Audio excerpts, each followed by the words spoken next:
말씀은 요한복음 7장 14절에서 24절 말씀입니다. 요한복음 신약성경 156페이지 요한복음 7장 14절에서 24절 말씀입니다. 요한복음 7장 14절에서 24절 말씀 우리 같이 읽겠습니다. 이미 명절의 중간이 되어 예수께서 성전에 올라가사 가르치시니 유대인들이 놀랍게 여겨 이르되 이 사람은 배우지 아니하였거늘 어떻게 그를 아느냐 하니 예수께서 대답하여 이르시되 내 교훈은 내 것이 아니요 나를 보내신 이의 것이니라. 사람이 하나님의 뜻을 행하려 하면 이 교훈이 하나님께로부터 왔는지 내가 스스로 말함인지 알리라. 스스로 말하는 자는 자기 영광만 구하되 보내신 이의 영광을 구하는 자는 참되니 그 속에 불의가 없느니라. 모세가 너희에게 율법을 주지 아니하였느냐? 너희 중에 율법을 지키는 자가 없도다. 너희가 어찌하여 나를 죽이려 하느냐? 무리가 대답하되 당신은 귀신이 들렸도다. 누가 당신을 죽이려 하나이까? 예수께서 대답하여 이르시되 내가 한 가지 일을 행하매 너희가 다 이로 말미암아 이상히 여기는도다. 모세가 너희에게 할례를 행했으니 그러나 할례는 모세에게서 난 것이 아니요 조상들에게서 난 것이라. 그러므로 너희가 안식일에도 사람에게 할례를 행하느니라. 모세의 율법을 범하지 아니하려고 사람이 안식일에도 할례를 받는 일이 있거든. 내가 안식일에 사람의 전신을 건전하게 한 것으로 너희가 내게 노여워하느냐? 외모로 판단하지 말고 공의롭게 판단하라 하시니라. 아멘. 기도합니다. 하나님, 우리의 죄를 사하시고 죽음의 굴레를 깨시고 부활로 승리하셨던 주의 날에 우리 함께 모여 예배합니다. 이 모든 예배가 하나님 앞에 마음을 다하여 드리는 예배가 되게 하시고 하나님을 뵙는 예배가 되게 하여 주옵소서.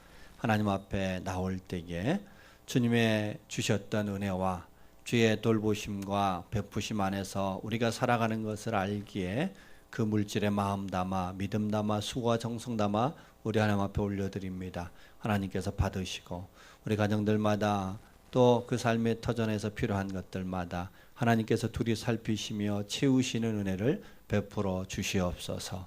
하나님, 감사하는 자에게 더 큰 감사의 역사가 있을 줄로 믿습니다. 하나님, 또한 마음은 원이로되 환경이 허락지 못하여 들이지 못한 손길들 있다면 그 마음 받아주시고 하나님, 그 마음 속에 또 그 삶에 하나님의 축복과 은혜가 넘치도록 더하시는 은혜 있게 하여 주옵소서. 하나님, 우리 모든 성도님들 가정을 위해서, 가족들을 위해서, 새 소망을 위해서 기도하며 나갈 때에 모든 기도마다 하나님의 도우심과 응답하심의 축복을 누리게 하여 주옵소서. 오늘 또 이 예배 통해서 하나님의 귀한 음성을 들을 때에 우리의 영이 더욱더 충만케 되고 또 살아나는 아름다운 역사 있게 하여 주옵소서. 예수님 이름으로 기도하였습니다. 아멘.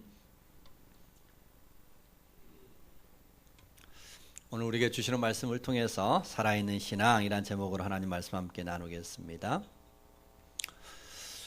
우리 교회는 뭐 그런 얘기들을 많이 하지 않습니다만은 교회를 다니시는 분들 종종 들었던 이야기 중에 성도의 5대 의무 이런 얘기가 있습니다. 성도가 지켜야 될 5가지 의무사항이다 이런 뜻이겠죠. 5가지 사항은 예배, 기도, 말씀, 봉사 그리고 헌금생활 이를 모아서 성도의 5대 의무다 이렇게 얘기를 합니다. 그런데 이것이 처음부터 의무였던 것은 아니고요. 처음에는 성도의 5대 지침이었습니다. 지침과 의무는 어떻게 다를까요? 처음에 우리나라에 복음이 전해지고 선교사님들이 이 땅에 와서 교회를 세우고 이제 성도님들에게 복음을 전하여 그들이 예수를 믿게 됐어요. 은혜를 받게 됐어요. 마음에 뜨거움이 있었습니다. 은혜가 충만하고 마음이 뜨거울 때에 그들이 선교사님들한테 물었어요. 성도님들이 우리가 은혜 받았는데 마음이 뜨거운데 어떻게 신앙생활을 해야 바른 신앙생활이 될 수 있을까요? 물어봤더니 선교사님들이 가르쳐줬던 안내서가 5가지의 지침이었어요. 예배에 꼭 참여하십시오. 기도와 말씀 생활을 잘 하세요. 그리고 서로를 위해서 봉사하십시오. 그리고 물질을 하나님 앞에 드리십시오. 이렇게 지침을 안내해 주었는데, 이제 은혜가 메마르고 마음에 있었던 뜨거운 성령의 불이 식어버린 뒤에 지침이 의무로 바뀌게 됩니다. 마음이 뜨거울 때는 뭔가 하나님 앞에 드리고 싶었던 거죠. 어떻게 하면 좋을까요? 이런 뜨거움이 있었기 때문에 이렇게 하십시오라는 가이드를 해줬는데, 지침을 해줬는데, 불이 꺼지고 나니까 의무라는 짐을 쥐어서 성도들을 움직이게 만든 것입니다. 여러분, 우리가 마음이 뜨거울 때 지침은 우리에게 도움이 되고 기쁨이 되고 신앙에 좋은 가이드가 됩니다. 안내서가 됩니다. 그런데 불이 꺼진 뒤에는 무거운 짐만 남게 된 거죠. 그러기에 우리의 믿음 생활도 안에 은혜가 있고 성령의 뜨거움이 있으면 우리의 신앙생활이 기쁘고 활력이 있을 텐데, 안에 은혜가 마르고 성령의 뜨거움이 꺼져버리고 난 뒤에는 무거운 짐만 지게 됩니다. 그런데 이게 신앙생활에서 뿐만 아니라 이 사회도 마찬가지입니다. 이 사회도 안에 본질에 충실하면은요, 사는 게 훨씬 더 활력이 있고 기쁨이 있을 텐데, 안에 본질보다 밖에 보여지는 껍데기가 중시 여겨지게 될 때, 보여지는 일이 중시되어질 때 살아가는 일이 상당히 팍팍하고 어렵게 되는 경우들이 많죠. 예를 들어 회사에서 사람을 뽑는데 그 회사에 필요한 역할을 잘 감당하는 사람을 뽑으면 될 텐데, 요즘은 그 역할보다 그 사람이 가지고 있는 스펙이 더 중시되어지는 시대가 돼버렸어요. 여러분, 청소하는 사람을 뽑는데 굳이 학력이 필요할까요? 안 할까요? 네, 굳이 필요 없겠죠. 청소 잘 하시는 분을 뽑으면 되는데, 청소하는 분을 뽑는 게 아니라 스펙을 보고 뽑는다는 겁니다. 청소부를 뽑는데 학력을 보고 뽑는다는 겁니다. 여러분, 우리 얼마 전에 끝났던 동계올림픽에서 스피드 스케이팅이 있었어요. 팀추얼 스케이팅이 있었어요. 근데 문제가 됐던 것은 스케이트를 하는데 무슨 대학 출신인지가 중요하나요? 필요 없지 않아요? 스케이트 잘 타면 되죠? 그런데 스케이트를 탐에 있어서도 무슨 대학 출신이냐가 중요하게 되면은 살아가는 게 힘들어지지 않겠어요? 팍팍해지겠죠. 우리 안에 본질을 주목하고 그 본질을 귀하게 여길 수 있는 사회가 건강한 사회다, 이렇게 말할 수 있을 겁니다. 자, 오늘 본문에 예수님이 유대인들에게 많은 가르침을 주었습니다. 또 많은 능력을 행하셨어요. 표적을 행하셨어요. 그러면 예수님이 진짜 하나님이 약속하셨던 메시아인지 아닌지를 확인하려면 예수님께서 기록된 말씀대로 오셨는지, 그 말씀을 따라 능력을 행하셨는지, 우리에게 합당한 말씀과 가르침을 주시는지를 보면 되는데, 이 유대인들이 예수님을 판단함에 있어서 예수님의 가르침에 놀라며 그분 행하셨던 능력의 감동을 받았는데, 그분이 무슨 파지? 어디 출신이지?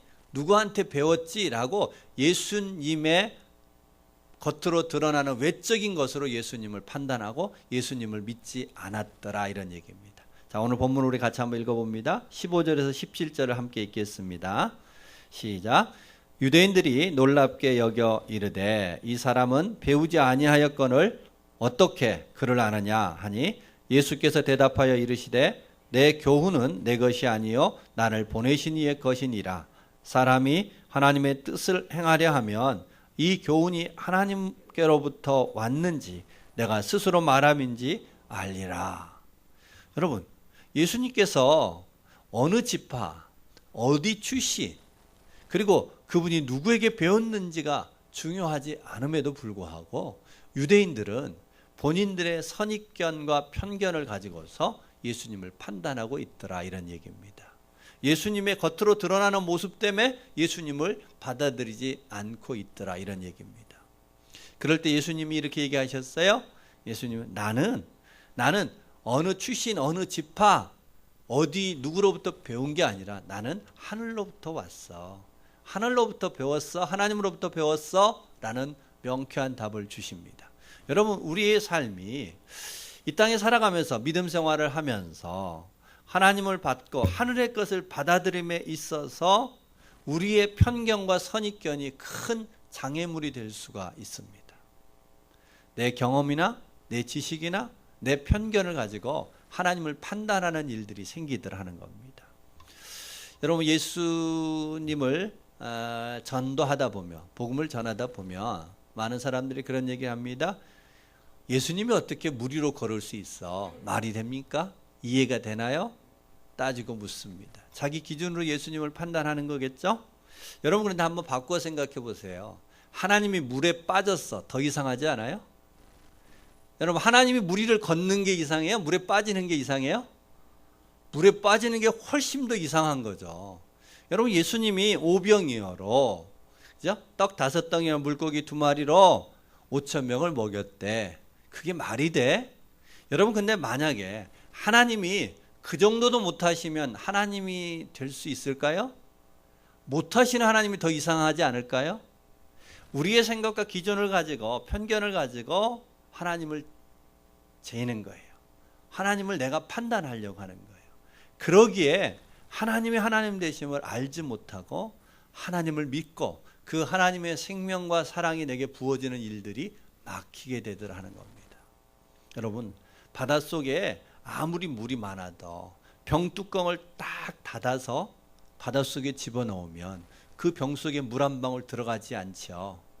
우리의 생각이 그 병뚜껑을 닫듯 마음의 문을 확 닫고 있다면 아무리 하나님이 하나님다워 보일지라도, 그런 역사와 은혜를 준다 할지라도 그 마음 안에는 하나님의 사랑과 하나님의 하나님 되심은 한 방울도 들어가지 못하게 되더라 하는 겁니다.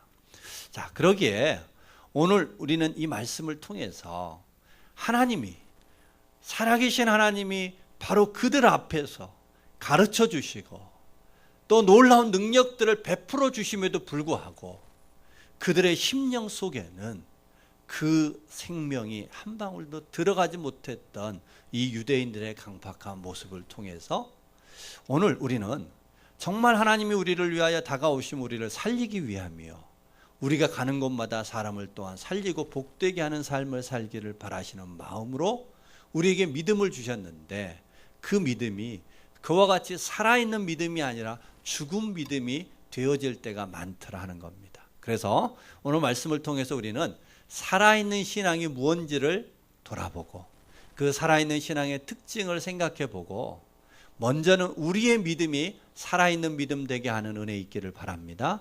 더 나아가서 우리가 가는 곳마다 만나는 사람들마다 그들을 정죄하고 판단하고 절망케 하고 낙심케 하는 것이 아니라 우리가 만나는 사람들을 또한 위로하고 그들의 영혼을 살리는 신앙이 되어졌으면 좋겠습니다. 그러니까 오늘 주신 말씀을 통해서 우리에게 살리는 신앙의 특징이 뭔지를 살펴보면서 우리 모두가 살아있는 신앙의 자리로 나아가는 귀한 역사 있기를 소망합니다.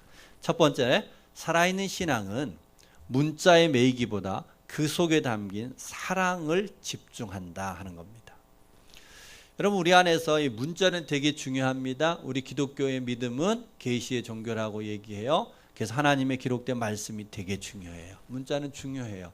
그런데 문자를 주신 것, 말씀을 주시고 약속을 주신 것은 그 속에 하나님의 마음이 담겨 있거든요. 사랑이 담겨 있어요.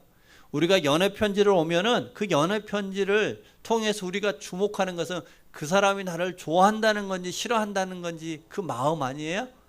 하나님의 말씀 속에 그 마음이 있어요. 사랑이 있어요.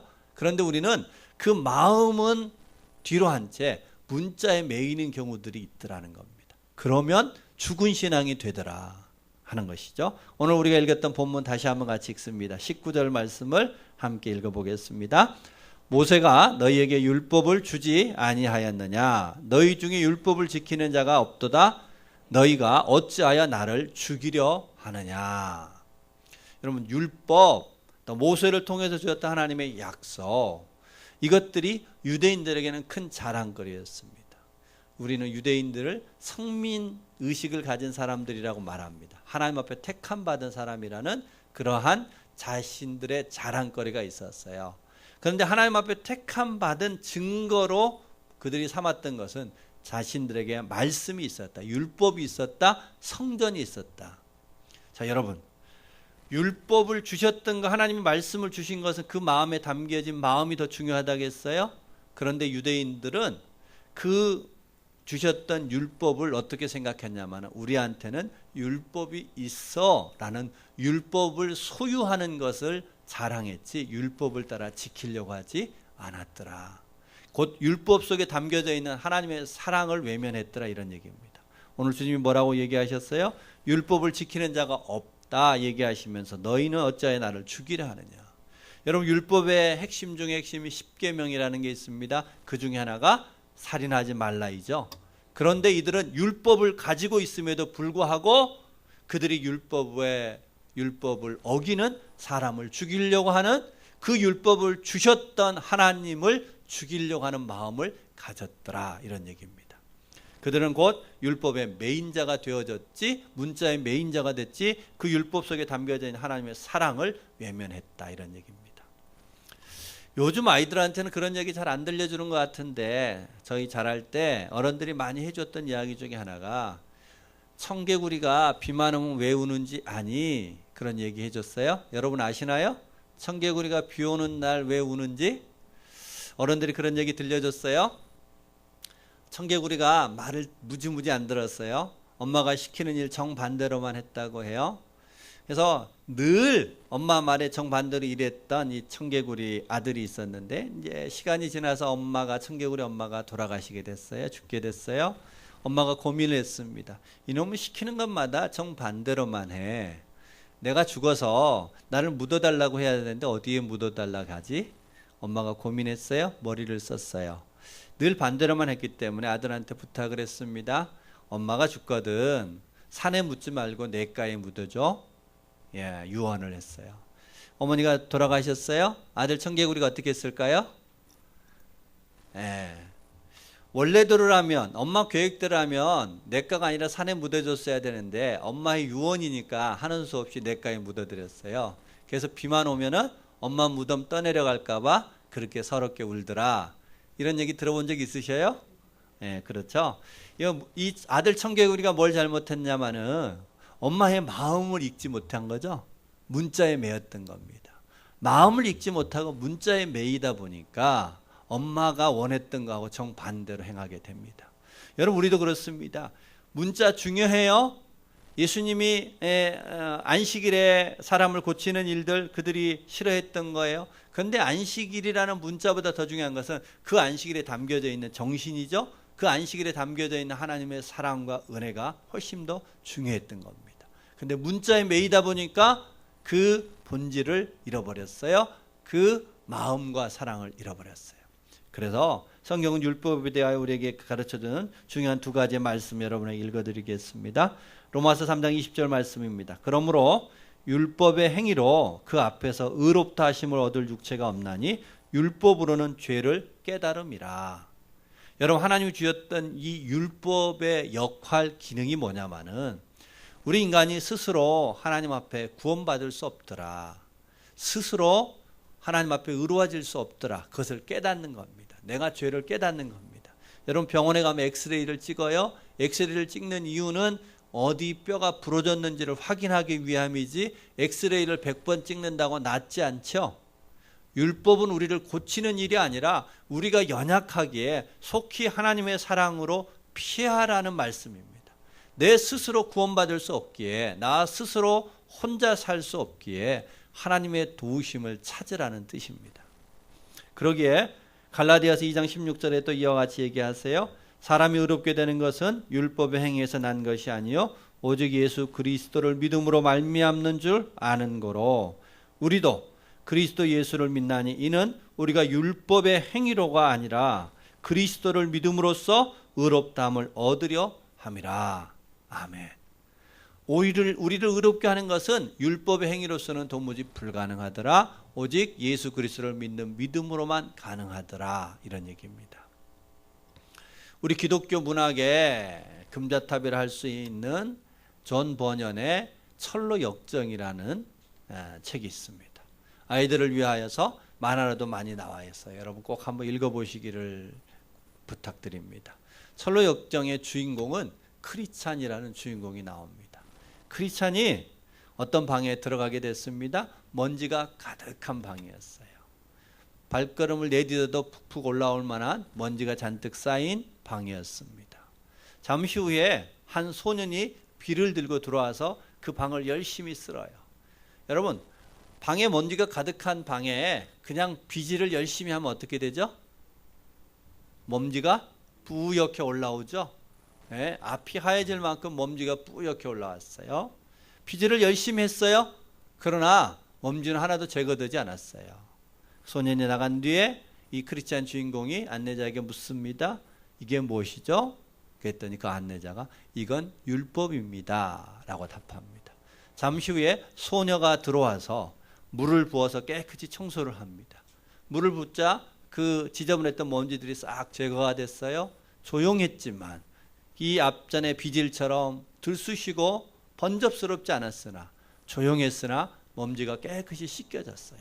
소녀가 나간 뒤에 물어봤어요. 이것이 뭔가요? 그랬더니 안내자가 이것은 은혜입니다. 이렇게 얘기합니다.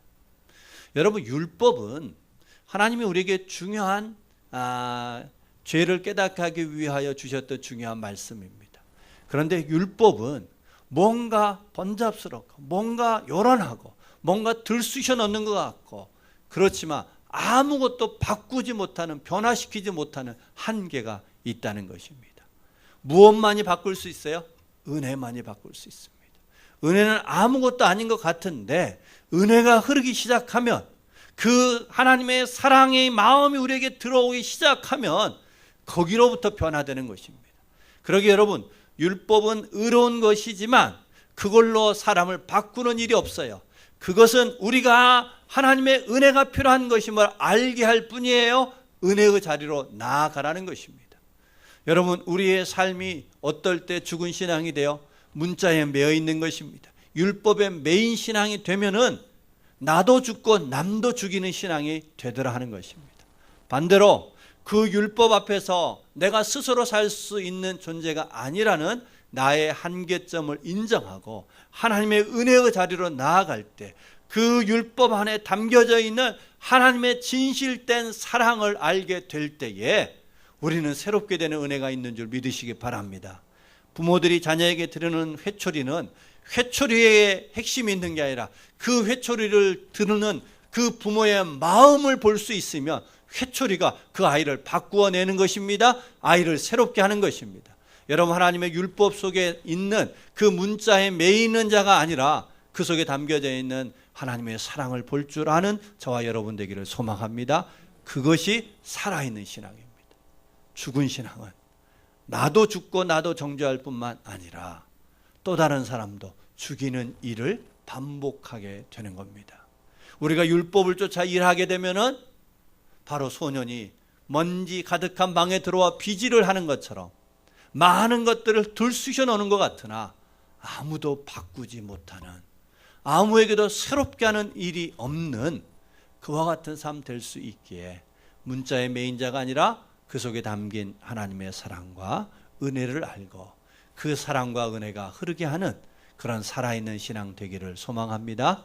그 살아있는 신앙을 통하여서 우리가 가는 곳마다 만나는 사람들마다 살려내는 귀한 은혜의 역사 있기를 주의 이름으로 축복합니다. 두 번째로 이 살아있는 신앙의 또 다른 특징이 뭘까 하는 겁니다. 살아있는 신앙은 보이는 형식보다 그 속에 숨겨져 있는 본질에 집중하는 것입니다. 첫 번째는 우리가 문자에 매이는 것과 더불어서 형식에 매이지 않아야 되겠다 하는 겁니다. 여러분, 우리가 겉으로 보여지기에 금빛 나는 그 모든 것이 다 금은 아니죠. 그 속이 뭐냐에 따라서 그게 진짜 금이냐 아니냐가 결정되는 거 아니겠어요? 오히려 진짜 금은 화려하지 않을 때가 많아요. 오히려 깊이 묻혀 있어서 잘 드러나지 않을 때가 많습니다. 여러분, 겉으로 드러나는 것으로 판단되는 것이 아니라 속이 뭐냐, 본질이 뭐냐가 중요한 것이지 않겠어요? 여러분, 의사의 본질은 환자를 치료하는 것입니다.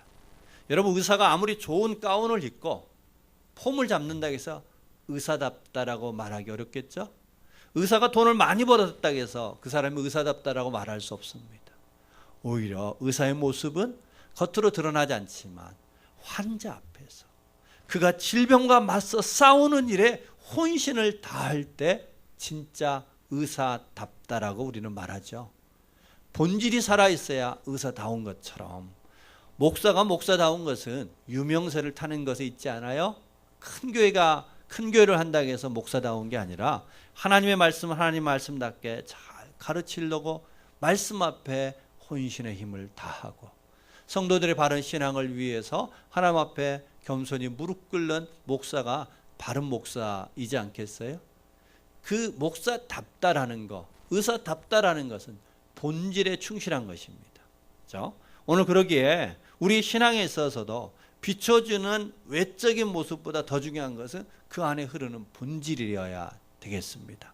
자, 오늘 우리가 읽었던 본문의 23절과 24절 말씀을 다시 한번 우리 같이 읽어보았으면 합니다. 23절과 24절 말씀입니다. 같이 읽겠습니다. 모세의 율법을 범하지 아니하려고 사람이 안식일에도 할례를 받는 일이 있거든 내가 안식일에 사람의 전신을 건전하게 한 것으로 너희가 내게 노여워하느냐 외모로 판단하지 말고 공의롭게 판단하라 하시니라. 주님의 마지막 말씀 우리에게 좀 무겁게 다가왔으면 합니다. 외모로 판단하지 말라. 뭘로 판단하라? 공의로 판단하라, 사랑으로 판단하라, 본질로 판단하라, 이런 뜻입니다. 보여지는 걸로 판단하지 말라는 것입니다. 여러분, 오늘 예수님을 유대인들이 죽이려고 하는 일은 우리가 오래전에 살폈던 38년 된 병자를 고친 사건으로부터 시작이 됩니다. 예수님이 그 병자를 고쳤는데 그날이 안식일이었던 겁니다. 유대인들은 안식일날 일하지 않는 것이 그들의 법이었어요. 그러기에 그들은 안식일날 겉으로 보여지기는 아무도 일하지 않습니다. 여러분, 그런데요, 안식일에 일할 수 있는 몇 가지가 있었습니다. 그것은 남자아이가 태어나서 8일이 되는 날이 안식일일 수 있죠. 8일 전에 태어나서 안식일 날이 8일에 겹칠 수 있습니다. 그럴 때 안식일에 남자아이의 생식기의 표표를 자르는 할례를 행했어요. 할례를 행하는 것도 일이지만 안식일 날임에도 불구하고 할례를 행해야 되는 날은 할례를 행했어요. 왜냐하면 안식일을 지키는 외적인 것보다 그가 하나님의 백성이라는 증표가 됐던 할례가 더 중요했기 때문에 행했습니다. 안식일 날 사람이 다쳤거나 어디 구덩이에 빠졌을 때 건져 올리는 일이 가능했습니다. 왜냐하면 외적인 안식일을 지키는 것보다 자비를 베푸는 일이 더 중요했기 때문입니다. 안식일 날 제사장들이 양을 잡았습니다. 그것은 양을 잡는 노동보다, 그것을 금하는 것보다 하나님의 백성들이 죄 가운데 있는 자들에게 그들의 죄를 사하기 위한 대속의 피를 제단에 뿌려야 되는 바로 그 양을 잡는 일들이 더 중요했기 때문입니다. 겉으로 드러나는 것보다 그 속이 훨씬 더 중요했기 때문에 안식일에도 할례를 행하였고 양을 잡을 수 있었고 안식일에도 자비를 베풀 수 있었습니다. 예수님이 38년 된 병자, 38년 동안 병에 갇혀 있는 자를 고친 일 또한 그가 외적으로는 안식일을 범한 것 같으나 내적으로는 안식일의 정신을 실천하신 것이죠. 그런데 이 본질을 보지 못하고 외적인 것만으로 판단하기 시작하기 때문에 죽은 신앙이 되어버렸더라, 이런 얘기입니다. 살아있는 신앙의 특징은 외적인 것보다 본질을 보는 눈을 키우는 일로부터 시작되는 줄 믿으시기 바랍니다. 여러분, 우리가 예배하는 일에도 형식이 필요합니다. 우리 예배에도 앞에 기원으로부터 시작해서 찬양과 회개 기도와 말씀과 축도라는 형식이 있습니다. 그런데 이 형식을 처음 만들 때는 내용을 위하여 만들죠. 내용을 잘 담기 위하여 형식을 만드는데 시간이 가다 보면은 내용은 오간데 없이 형식만 남는, 껍데기만 남는 일들이 많습니다. 여러분, 우리가 성찬을 자주 하는 게 좋아요. 그런데 저도 전에 목회하면서 성찬을 매달 하다 보니까 성찬이 형식화돼요. 의미가 사라져 버려요. 그 본질은 사라지고 껍데기만 남는 경우가 적지 않습니다. 이게 죽은 신앙입니다. 그 안에 본질을 잃어버리면 죽은 신앙이 돼요. 그러기에 우리 안에 살아있는 신앙의 걸림돌 중에 또 다른 한 가지는 형식주의, 우리의 비춰지는 외적인 모습들이 우리의 신앙에, 살아있는 신앙의 걸림돌이 되어질 수 있습니다. 제가 한 책을 보다가 우리가 잘 아는 심청전에 대하여 현대적으로 새로운 관점에서 해석한 그러한 글을 읽은 적이 있습니다. 굉장히 제가 깊은 인상을 받았고 큰 감동을 받았던 해석이었어요. 우리는 심청전을 그동안은 효라는 관점에서 주로 봤죠. 근데 이 해석은 심청이의 효라는 게보다는 신봉사의 관점에서 해석했던 내용이었습니다. 여러분, 신봉사가 눈을 뜬 것은 공양미 300석 때문에 눈을 뜬 게 아니라 심청의 지극한 효와 사랑 때문에 눈을 뜨게 된 거죠. 아닌가요? 맞죠? 예, 지극한 사랑과 효심 때문에 눈을 떴어요. 그런데 새로운 해석을 했던 사람은 이런 질문을 합니다. 심청의 사랑과 효는 공양미 300석을 위해서 그가 몸을 던지기 이전에도, 신봉사가 눈을 뜨기 이전에도 심청의 효와 사랑은 한결같이 그 옆에 있었지요. 그런데 신봉사가 그때는 심청의 효와 사랑을 보지 못했다는 겁니다. 왜 못 봤을까요? 공양미 300석의 눈이 가려졌던 겁니다. 내가 공양미 300석이 있으면 눈을 뜰 텐데 라는 그 거짓 희망이 신봉사의 눈을 가리게 했더라, 이런 얘기입니다. 여러분, 우리에게도 오늘날 신봉사와 같은 마음이 많잖아요. 이 문제가 해결이 되면은 내가 이렇게 될 것 같은데, 저렇게 될 것 같은데, 오히려 그것들이 우리의 눈을 가리게 만든 일들이 많더라 하는 겁니다. 언제 심청이의 사랑과 효의 눈을 뜨게 됐냐? 그것은 공양미 300석이 공허한 일이었음을 깨닫고 난 뒤에, 공양미 300석의 거짓 가리워짐이 벗겨진 이후에 비로소 그 딸의 효와 사랑을 보게 됐더라는 겁니다. 여러분, 우리 안에도 외적인 것 중요합니다. 형식을 초월할 수는 없습니다.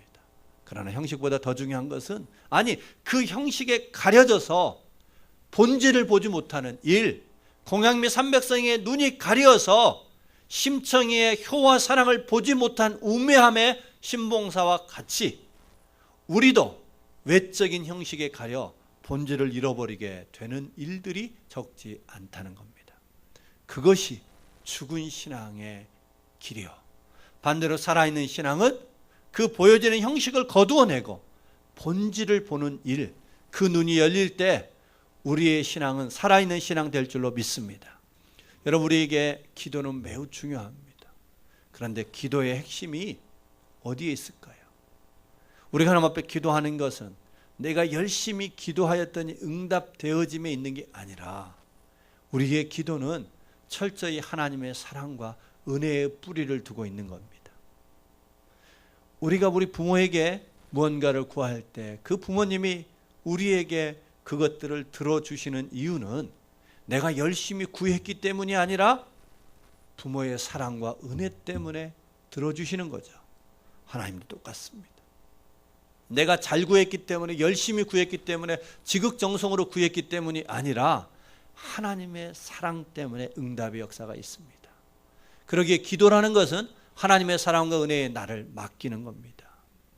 그런데 그 본질을 잃어버리고 껍데기만을 갖게 되면 나는 날마다 1시간씩 기도하는 사람, 나는 2시간을 기도하는 사람이라는 껍데기만 갖게 됩니다. 그러면 반드시 그 껍데기를 가지고 나를 자랑하거나 다른 사람을 판단하는 생명의 신앙이 살리는 역할이 아니라 죽이는 역할, 단죄하는 역할이 되고 말더라는 겁니다. 여러분, 하나님의 말씀의 핵심은 그 안에 담겨진 하나님의 사랑이라고 했습니다. 문자에 매이기 시작하면 어떻게 될까요? 나는 성경을 몇 독했어. 나는 하나님의 말씀을 이렇게 잘 알아. 말씀을 아는 사람은 그 안에 사랑과 은혜가 넘쳐나야 되는데, 사랑과 은혜는 메말라 있고 내가 성경을 몇 번 읽었어라는 껍데기가 우리 스스로를 메마르게 만들고 또 다른 사람에게 상처를 주는 일들이 초래되더라는 겁니다. 어떤 장로님의 명함을 받았어요. 40일 금식 3번 한 장로. 여러분, 이게 기도 정말 금식을 제대로 하신 걸까? 우리 신앙 안에 껍데기만 남아있을 수 있습니다. 본질은 메말라 버렸는데 껍데기만 남아있을 수 있습니다. 여러분, 그러기에 우리의 신앙이 살아있는 신앙이 되게 하는 일 멀리 있지 않습니다. 우리의 삶이 여전히 율법으로 인하여 문자에 매여 있지는 않은지, 껍데기에 매여 있지 않은지를 돌아보기를 소망합니다. 그리하여 우리 안에 그 사랑과 은혜가 흐르고 있는지를 돌아보았으면 합니다. 결론적으로 우리 안에 하나님의 그 사랑과 은혜가 흐르면 어떤 모습으로 나타날까요? 하나님의 사랑이 있고 하나님의 은혜가 내 심령 속에 흐르고 있다면 그는 분명 살아있는 신앙일 것이고, 살아있는 신앙을 가진 사람은 넉넉함으로 품는 삶 되는 것입니다. 누군가를 받아줄 수 있는 그 품의 넓이가 그 사람의 생명을 좌우하더라 하는 겁니다. 그 안에 진정한 사랑과 은혜가 흐르면 반드시 누군가를 품고 이해하고 바꿔낸 겁니다. 여러분, 존 버년의 철로 역정의 이야기처럼 뭔가 들쑤시고 분주한 것 같은데 아무것도 바꿀 수 없는 모습이라면, 나를 바꿀 수 없고 나와 함께하는 사람을 바꿀 수 없다면 그것은 분명 메마른 신앙이에요. 죽어있는 신앙일 확률이 높습니다. 다시 한번 우리가 하나님 앞에서 주신 말씀 앞에 섰으면 합니다. 하나님, 내가 살아있는 신앙 되게 하여 주옵소서. 주님은 그 살아있는 생명을 내게 주셨는데 내 안에 어느덧 그 생명이 메말라 나는 죽이는 신앙이 되어버렸습니다. 정죄하는 신앙이 되어버렸습니다. 하나님, 나를 불쌍히 여겨주셔서 내 안에 다시 한번 살아있는 신앙 회복하게 하여 주옵소서. 그리하여 넉넉하게 품을 수 있는 자 되게 하여 주옵소서. 품어낼 때 새롭게 되는 은혜가 있는 줄 믿습니다. 품을 때만이 변화의 역사가 있습니다. 저와 여러분이 어떻게 바뀌었어요? 어떻게 누군가를 품을 수 있어요? 우리 스스로는 결코 불가능합니다. 하나님이 나를 품어주셨던 그 사랑, 하나님이 나를 받아주셨던 그 은혜가 내 안에 살아있을 때만이 우리는 누군가를 품는 역사 이어갈 줄로 믿습니다. 우리 모두가 다시 한번 주신 말씀 앞에서 하나님, 제가 살아있는 신앙 되고 싶습니다. 그러기 위하여 하나님의 사랑이 다시 한번 내 마음에 흐르기를 원합니다. 그 은혜가 다시 한번 회복되기를 원합니다. 주여 도와주셔서 내 마음속에 다시 한번 사랑이 흐르고 은혜가 부어져서 누군가를 품을 수 있는 그런 복된 삶 살게 하여 주옵소서. 교회의 크기가 그 교회의 생명력이라고 말하기 어렵습니다. 교회의 품이 있습니다. 교회가 넉넉하게 품을 수 있는 교회가 있는가 하면, 교회가 비록 외적으로는 클지라도 그 내면의 그릇은 옹졸하기 짝이 없는 교회가 있을 수 있습니다. 그 사람은 유명하고 영향력이 있으나 그 영혼의 그릇만큼은 종재기 같은 사람이 있을 수 있습니다. 우리 하나님 아버지 앞에 주신 말씀을 빗대어 하나님, 제 마음의 품이 넓어지게 하여 주옵소서. 내 영혼의 품이 넓어지는 은혜가 있게 하여 주옵소서. 그리하여 넉넉하게 품을 수 있는 삶 살게 해 주옵소서. 살아있는 신앙 이어갈 수 있도록 은혜를 내려 주시옵소서. 간구하는 저와 여러분 되기를 소망합니다. 이 시간 우리 주신 말씀 붙들고 하나님 앞에 함께 기도하기 원합니다. 기도할 때에 하나님, 제가 문자의 메인자 되어 있지 않습니까? 유대인들이 하나님 말씀으로 예수 그리스도를 단지하고 있는 것 같은 그런 연약함이 혹 내 안에 우리 안에 있지 않은지 돌아보기 원합니다. 하나님, 내가 살아있는 신앙이 되기 원합니다.